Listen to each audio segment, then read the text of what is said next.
أعوذ بالله من الشيطان الرجيم بسم الله الرحمن الرحيم قل هو الله أحد الله الصمد لم يلد ولم يولد ولم يكن له كفوا أحد. سورة الإخلاص ہے، اور اخلاص کا معنی ہے خالص ہونا۔ قرآن کی عظیم الشان صورتوں میں سے یہ سورہ اخلاص ہے، اور نبی اکرم صلی اللہ علیہ وسلم سے اس کے بہت سے فضائل منقول ہیں۔ حضرت انس رضی اللہ تعالیٰ عنہ سے روایت ہے کہ ایک مرتبہ ایک شخص نبی اکرم صلی اللہ علیہ وسلم کی خدمت میں حاضر ہوا اور عرض کیا کہ یا رسول اللہ، مجھے سورہ اخلاص سے بڑی محبت ہے، اور وہ کثرت سے سورہ اخلاص پڑھا کرتے تھے۔ آپ نے فرمایا کہ اس کی محبت نے تمہیں جنت میں داخل کر دیا، جنت میں داخل کر دیا۔ تو قرآن مجید کے کسی حصے سے محبت ہونا، کسی سورت کو بار بار پڑھنا، اس کی محبت کی علامت ہوتی ہے۔ امام ترمذی نے روایت نقل کی ہے حضرت ابو ہریرہ سے کہ ایک مرتبہ رسول اکرم صلی اللہ علیہ وسلم نے لوگوں سے فرمایا کہ سب لوگ جمع ہو جاؤ، میں تمہیں قرآن کا 1/3 سناؤں گا۔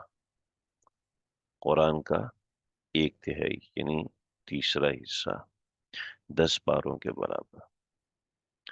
تو جو جمع ہو سکتے تھے جمع ہو گئے۔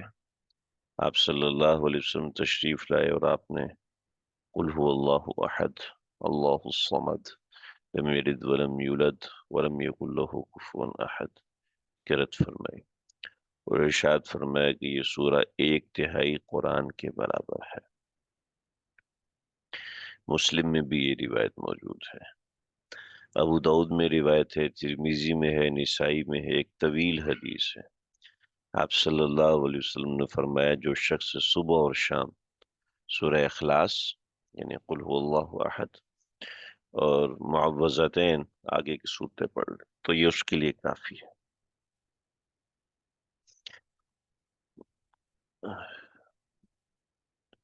مسند احمد کے اندر روایت ہے، حضرت عقبہ بن عامر رضی اللہ تعالیٰ عنہ نے فرمایا کہ نبی اکرم صلی اللہ علیہ وسلم نے فرمایا تو میں ایسی 3 صورتیں بتاتا ہوں جو تورات میں بھی ہیں، انجیل میں بھی ہیں، زبور میں بھی ہیں، اور قرآن میں بھی ہیں۔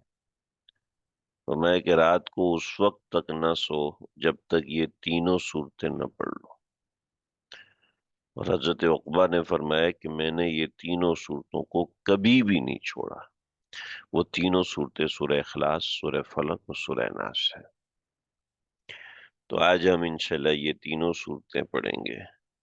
تو یہ سورہ بڑی زبردست صورت ہے، بڑے ہی فضائل و مناقب ہیں، میں نے تو چند باتیں ذکر کی۔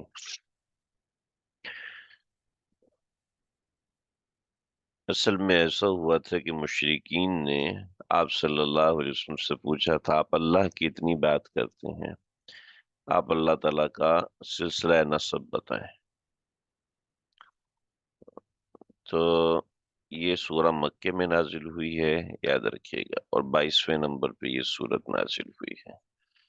اور مشرکین نے اللہ کی شان میں گستاخی اس طرح، حالانکہ اللہ کو وہ لوگ بھی مانتے تھے، اللہ کو مانتے تھے اور اللہ کو مشکل کشا بھی مانتے تھے، لیکن جتنے بتوں کی پرستش کرتے تھے وہ بتوں کی پرستش اس لیے کرتے تھے کہ تاکہ لیقربنا الی اللہ زلفا، تاکہ یہ بت ان کو اللہ کے قریب کرتے ہیں۔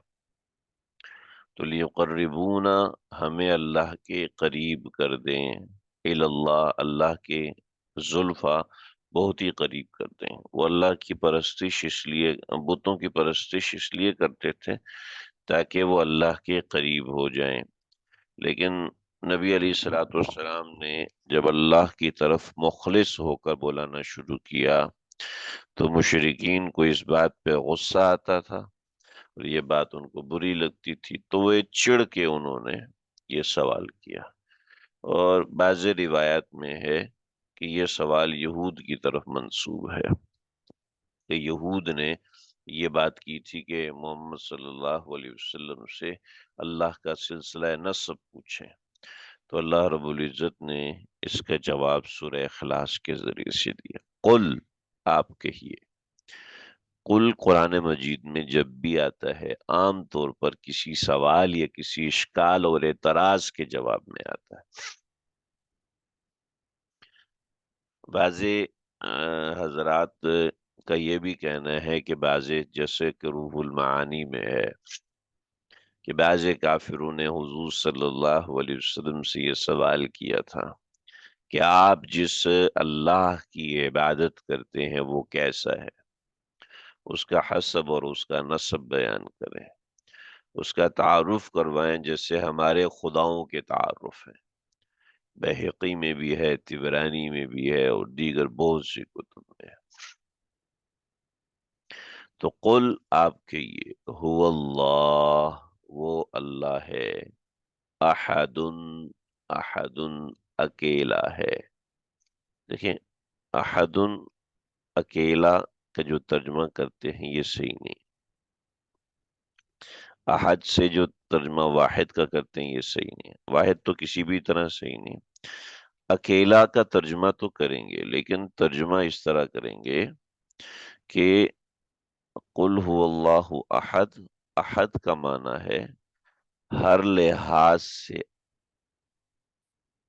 ہر لحاظ سے اکیلا، فرام اینی اسپیکٹ، کسی بھی زاویے سے، کسی بھی زاویے سے، کسی بھی زاویے سے کوئی اس کی طرح کا نہیں ہے، کسی بھی اینگل سے کوئی اس کی طرح کا نہیں۔ قل، آپ کہیے، هو اللہ، کہ وہ اللہ، احد، ہر لحاظ سے ایک ہے، ہر لحاظ سے اکیلا ہے، یعنی اس کی کوئی مثال نہیں، اس کا کوئی مثل نہیں، اس کا کوئی طرح نہیں، اس کے رخ کی طرح کا کسی کا رخ نہیں، اس کے رنگ کی طرح کا کسی کا رنگ نہیں، اس اس کے وجود کی طرح کا کسی کا وجود نہیں۔ آ، اور اس طرح آپ الفاظ بناتے جائیں، آپ رخ دیکھتے جائیں، انلمیٹڈ ہمارے پاس الفاظ ہوں، لامتناہی قسم کی سوچیں ہوں، تو اس تمام باتوں میں کوئی بھی اللہ کا مثل نہیں ہے،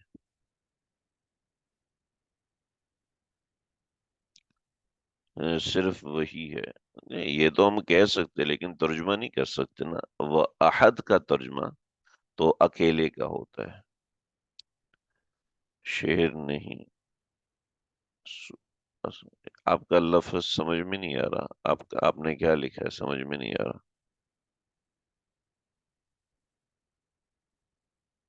کیا یہ سلائیڈ شیئر نہیں ہو رہی، کیا کہہ رہے ہیں آپ؟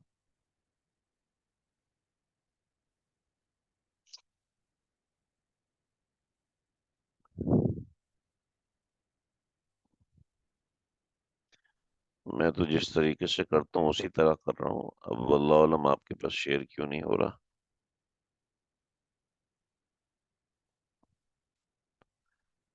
آپ دیکھیں شاید آپ کا سسٹم ہینگ ہو رہا ہے، اس وجہ سے ایسا ہو رہا ہوگا آپ کے ساتھ۔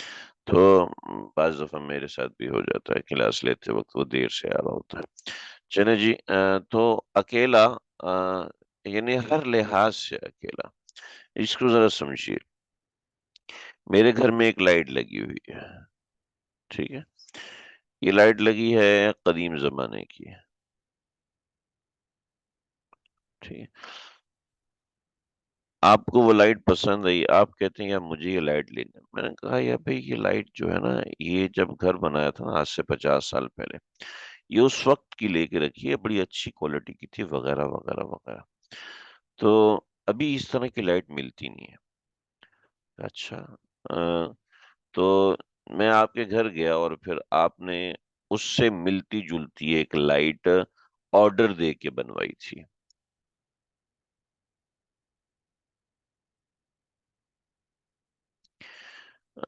آرڈر دے کے بنوائی تھی، ٹھیک ہے جی۔ تو اب یہ لائٹ بالکل وہ نہیں لیکن اس سے ملتی جلتی لائٹ ہے، ٹھیک ہے؟ تو یہ اس کے لیے اب یہ جو لائٹ میرے گھر میں لگی ہے نا، اس کو میں کہا یار یہ واحد لائٹ ہے جو میرے پاس موجود ہے، ٹھیک ہے؟ میں اس کے لیے کیونکہ اس کا مثل ہو سکتا ہے، مثل پاسبل ہے۔ احد اس کو کہتے ہیں جس کا مثل پاسبل نہ ہو، یعنی پاسبلٹی کا امکان بھی نہ ہو اس کے مثل ہونے کا، پاسبلٹی کے قریب بھی نہ جائے، یعنی پروبیبلٹی بھی نہ بن سکے جس کے لیے، تو اس کے لیے لفظ احد استعمال ہوتا ہے۔ تو قل هو اللہ احد، جیسے ہم ایک مثال کہ بھی تمہاری شکل اس کی شکل سے ملتی ہے، حالانکہ ایک شکل کا ایک ہی بندہ ہوتا ہے، ایک فنگر پرنٹ کا ایک ہی بندہ ہوتا ہے، تو لیکن اس سے یہ اس کے مثل ہو سکتا ہے، اس کے قریب ہو سکتا ہے، ٹھیک؟ لیکن اللہ رب العزت کی ذات وہ ہے، احد کا لفظ استعمال فرمایا۔ احد کا مطلب ہے لا مثل لہ ولا مثال لہ، نہ اس کی کوئی مثل ہے نہ اس کی کوئی مثال ہے۔ جیسے بطور مثال ایک جانور ہے گدھا، اس کو آپ سب جانتے ہیں، ایک ہے گھوڑا، اس کو بھی آپ سب جانتے ہیں، لیکن ایک ہے خچر، عام طور پہ کراچی کے لوگ اس کو نہیں جانتے، باہر ملک کے لوگ اس کو نہیں جانتے۔ میں کہتا ہوں جو گھوڑا ہے نا، اس کو تو دیکھا ہوگا، گدھا ہے اس کو دیکھا ہوگا، گدھے سے تھوڑا سا بڑا، گھوڑے سے تھوڑا سا چھوٹا، اس کو کہتے ہیں خچر، ٹھیک؟ تو یہ جو میں مثال دے رہا ہوں، یہ میں مثال دے رہا ہوں، اللہ رب العزت اس مثال سے بھی پاک ہے، اس کو کہتے ہیں احد۔ تو قل هو اللہ، آپ کہیے کہ وہ اللہ ہیں، احد، بالکل اکیلے، ہر لحاظ سے اکیلا ہے، لا مثل لہ ولا مثال لہ ولا نظیر لہ ولا وزیر لہ، نہ اس کی کوئی مثال ہے، نہ اس کا کوئی نظیر ہے، نہ اس کو کوئی طرح ہو سکتا ہے، کوئی اس کی طرح نہیں۔ اللہ الصمد، اللہ الصمد، اللہ بے نیاز ہیں، اللہ سمد کہتے ہیں ایسی چیز کو جس کے اندر نہ کوئی چیز جا سکے نہ کوئی چیز آ سکے، جیسے ہم سمد بونڈ ہے نا، ہمارے ملک میں استعمال ہوتی ہے لوہے کو جوڑ لگانے کے لیے، سمد بونڈ استعمال، کہ اس میں نہ پانی جا سکتے ہیں نہ کوئی اس طرح کی چیز جا سکتی ہے، تو اللہ، تو وہ اسی لفظ سے انہوں نے نکالا، اللہ الصمد۔ لیکن ذہن میں رکھیے گا، احد کا ترجمہ اردو زبان میں نہیں ہو سکتا، ہم اس کا مفہومی ترجمہ کرتے ہیں، ٹھیک ہے؟ اور سمد کا ترجمہ اب یہ ایسا ہے کہ جس میں کوئی چیز جا نہ سکے، لیکن سمد جو ہے نا، سمد کا جو لفظ یہ ہے کہ سمد اس ذات کو کہتے ہیں کہ جس کی طرف لوگ رجوع کریں، سب اس کے محتاج ہوں لیکن وہ کسی کا محتاج نہ ہو، ٹھیک ہے؟ تو اس کے لیے ہم عام طور پہ جو لفظ استعمال کر لیتے ہیں وہ بے نیاز کا لفظ استعمال کر لیتے ہیں، یعنی سب اس کے محتاج ہیں لیکن وہ کسی کا محتاج نہیں ہے۔ بطور مثال، شاگرد اپنے استاد سے سبق پڑھتے ہیں، تو استاد اپنے استاد سے پڑھتے ہیں نا، استاد اپنے استاد سے، پھر وہ استاد اپنے استاد سے، پھر وہ استاد اپنے استاد سے، ٹھیک ہے؟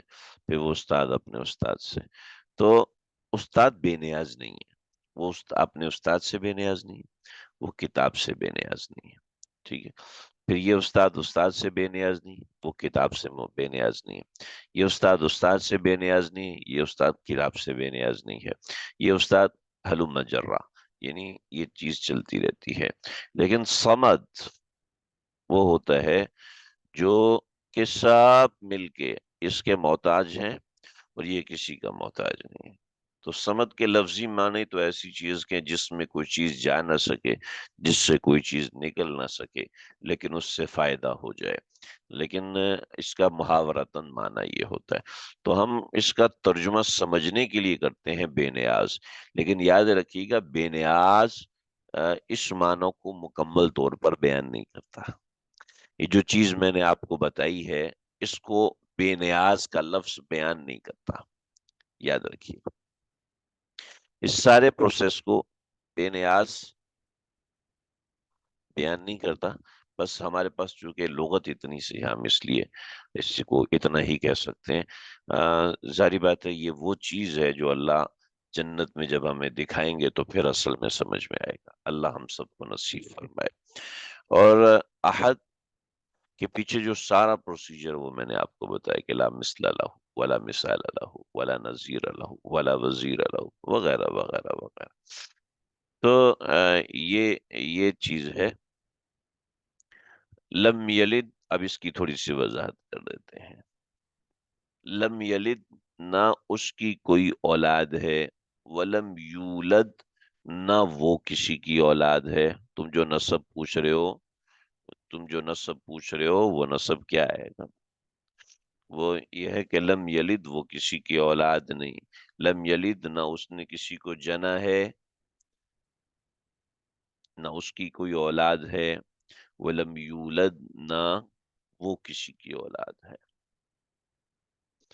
ولم یکن لہ کفوا احد، اور اس کے جوڑ کا کوئی بھی نہیں، ولم یکن لہ، اور کوئی نہیں ہے اس کے، کفوا، اس کے جوڑ کا، احد، کوئی شخص بھی، کوئی ذات بھی، کوئی شخص کا ترجمہ تو غلط ہوگا، کوئی ذات بھی اس کا جوڑ نہیں ہے۔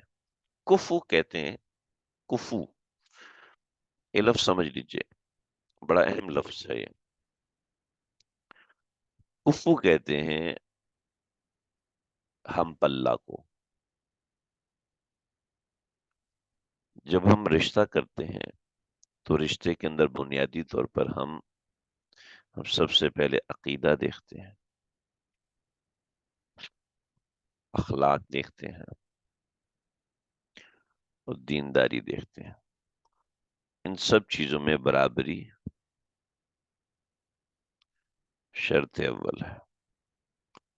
ان چیزوں میں برابری کرنا لازمی ہے، لازمی ہے، اس کے علاوہ کوئی صورت نہیں۔ یعنی عقیدہ ہونا فرض ہے، اخلاق کو دیکھنا ضروری ہے، دینداری کو دیکھنا ضروری ہے کہ اخلاق سامنے والے کے کیسے ہیں۔ جس طرح کے اخلاق مرد کے ہیں اسی کے طرح کے اخلاق عورت کے ہونے چاہیے۔ جو عقیدہ مرد رکھتا ہے وہی عقیدہ عورت کا ہونا چاہیے۔ جتنی دینداری عورت رکھتی ہے ایسی ہی دینداری مرد کی ہونی چاہیے۔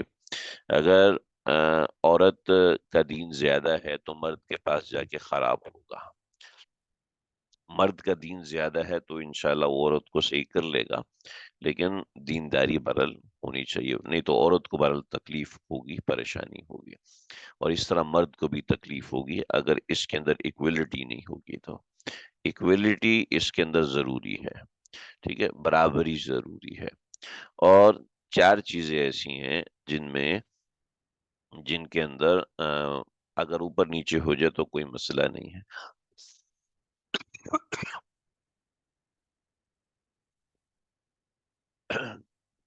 اوپر نیچے ہو جائے تو کوئی مسئلہ نہیں ہے، لیکن زیادہ اوپر نیچے نہیں ہونا چاہیے۔ اس میں سب سے پہلی چیز ہے اسٹیٹس، مالداری، جسے اسٹیٹس کہتے ہیں۔ ان میں برابری ہونی چاہیے، یہ بہتر ہے۔ تعلیم، تعلیم میں بھی برابری ہو تو بہت اچھا۔ حسن و جمال، اس میں برابری ہو تو بہتر ہے۔ اور چوتھی چیز عمر اور خاندان، یا اس کو 5 چیزیں کر لیں، اس میں اگر برابری ہو تو بہت بہتر ہے، اور بہتر ہے کہ ہونا چاہیے۔ کہ مالداری میں اگر برابر نہیں ہوتے تو مسائل ہوتے ہیں، تعلیم میں اگر برابر نہیں ہوتے، برابر کا مطلب بطور مثال ایک 1 لاکھ کماتا ہے، ٹھیک ہے، اور دوسرا دوسرا فقیر ہے، یعنی اس لڑکی کا والد تو مہینے کا 1 لاکھ کماتا ہے، اور جو لڑکا ہے بیچارہ یہ سائیکل چلاتا ہے، ٹھیک ہے، ایسا نہیں ہونا چاہیے۔ اب لڑکا 1 لاکھ کماتا ہے، لڑکی فقیر نہیں ہے، تو بھی مناسب نہیں ہے، کیونکہ اس کے اعداد و توارث نوعیت کے ہوں گے۔ تو میں ایکسٹریم لیول کی بات کروں، بقیہ انسان سمجھ سکتا ہے، بطور مثال لڑکا 10 لاکھ کماتا ہے اور لڑکی کا والد بھی اتنا ہی کماتا ہے، تو پھر اس حساب سے دیکھنا ہوگا۔ ظاہر بات تو ان کا لیونگ اسٹینڈرڈ ہے، اس کو سمجھ لیں، مالداری کو ذرا سمجھیے۔ ایک ہیں کار والے اور دوسرے ہیں منی بس والے، ٹھیک ہے، تو مسائل ہوں گے، پریشانیاں ہوں گی، ٹھیک ہے، تکلیف ہوگی اور مسائل ہو سکتے ہیں اور کثرت سے ہو سکتے ہیں میرے جاننے میں۔ خیر یہ میرا موضوع نہیں ہے، میں تو ویسے یہ کفو کو سمجھانے کے لیے کر رہا ہوں، تاکہ بات سمجھ میں آ جائے۔ لڑکی کی شادی ہوئی، جی ڈاکٹر سے کرنی ہے، ڈاکٹر سے کرنی ہے، ڈاکٹر سے شادی کر لی، اب وہ کہتی ہے میں تو تمہارے ساتھ بائک پہ بیٹھ ہی نہیں سکتی، بیچارے نے قرضے لے کے کلٹس خریدی، لے کے گئی تو کہنے لگے یہ تو میری توہین ہوگی، میں کلٹس پہ بیٹھوں گی، میں نہیں بیٹھ سکتی کلٹس پہ، چلتی گاڑی سے چھلانگ لگا دی۔ تو ظاہر بات ہے اب جب مالداری میں لڑکی زیادہ ہوگی تو اس نوعیت کے معاملات ہوتے ہیں۔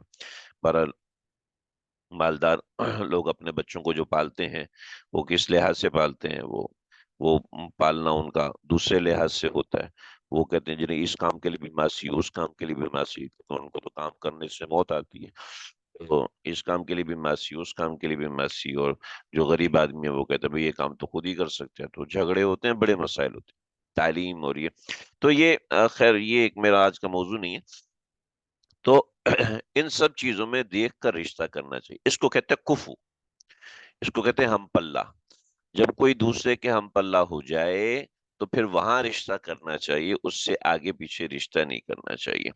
تو اللہ کہہ رہے ہیں کفواً احد، ارے بھائی اس کا کوئی ہم پلہ ہی نہیں ہے، اس کا کوئی ہم پلہ ہی نہیں ہے تو اس کا خاندان اور نسب کیسے ہو سکتا ہے؟ یہ بات یہاں پر اللہ رب العزت نے سمجھائی ہے کہ اللہ کا جب کوئی ہم پلہ اور کفو نہیں ہے اور کوئی ہو سکتا نہیں، ولم یکن کوئی اس کا جوڑ ہونا، یکن امکان سے آتا ہے، ٹھیک ہے، امکان سے آتا ہے، یعنی اس چیز کی پاسبلٹی نہیں ہے کہ کوئی اس کا ہم پلہ ہو۔ جب کوئی اس کا ہم پلہ ہو تو تم اس کا خاندان پوچھنے کا کیا تک بنتا ہے؟ کوئی سوال ہی نہیں بنتا نا۔ جیسے کوئی کہے کہ یار یہ جو دیوار ہے اس نے تم سے کیا بات کی ہے، کہ یار یہ جو پانی ہے، یہ کب سے پانی بنا ہوا ہے، یہ پہلے تو انسان تھا۔ تو جیسے یہ سوال سٹوپٹ ہے، تو اس طریقے سے یہ سوچ بھی سٹوپٹ ہے کہ اللہ کا کوئی خاندان ہے۔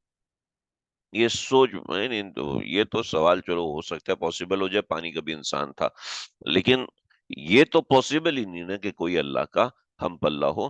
یہ ساری باتیں اس لیے کہ ہم اللہ کو پہچانتے نہیں، ہم اللہ کو جانتے نہیں ہیں۔ جو اللہ کو جانتے ہیں، جو اس کے ذکر کی وادیوں میں رہتے ہیں، وہ ایک الگ ہی چیز ہے۔ تو بہرحال یہ بنیادی بات ہوگی۔ یہ ہماری سورہ اخلاص